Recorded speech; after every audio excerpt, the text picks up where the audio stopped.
আমাদের এই দিকের কার্লটা যেমনি এই দিকে যাচ্ছে ঠিক সেই ব্যাপারটা মেনটেন রাখবো।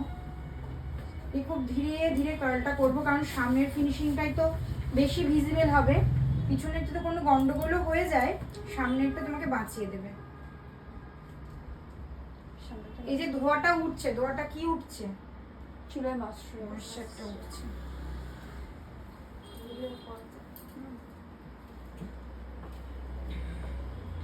ওই রোলটাও ভেতর দিকেই করতে হবে, তাই তো? হ্যাঁ হ্যাঁ, মানে এদিক থেকে এইদিকে, মানে ভেতর দিকে। আর খোলার সময় নিচু করে এরকম আস্তে করে খুলবো। এটা থাকলো এরকম, হ্যাঁ এটা এখানে সেট করবো না।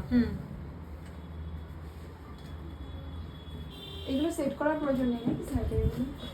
হ্যাঁ সাইডে এগুলো সেট করবো আগে সবকটা করে নেবো তারপরে। না, এমনি ওই ক্লিপ দিয়ে লক করা ব্যাপারটা না না না, ওটা ক্লিপ দিয়ে লক করতে হবে। বসে বসে কর না সৌমশ্রী, বসলে হবে না, হচ্ছে না বল? আচ্ছা ঠিক আছে, তাহলে আবার এখান থেকে সেকশন একটা ভাগ করে নেব। সাইড দিয়ে নি। হ্যাঁ সাইড দিয়ে সেকশন ভাগ করে নিয়ে আবার সেম প্রসেসে যেমনি আমি কার্লস করছিলাম ঠিক সেমনি এই কার্লসটা। এই কার্লটা আমার যা ভালো লাগে, মানে কি বলবো, বিশাল ভালো লাগে।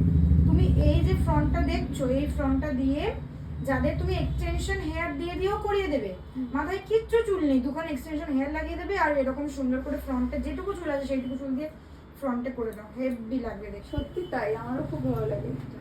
ম্যাম এক্সটেনশন দুটো বলছেন, তাহলে কোথায় লাগাবো দুটো? মানে পেছনে একটা, দুখানে দুটোই পেছনে দেখিয়ে দেবো আমি। যার মাথায় একদম কম চুল আছে ওর মাথায় একদম হেয়ারস্টাইল করবো আমি কার্লের উপরে দিয়ে দেখিয়ে দেবো, কারণ ওগুলোই কিন্তু আসল দরকারটা লাগে।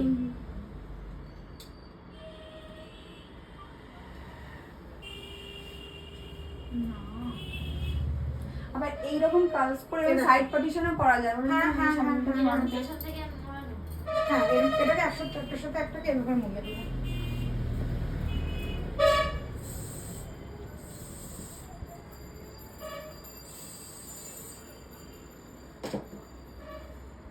আচ্ছা, আবার একটা সরু করে সেকশন নেব।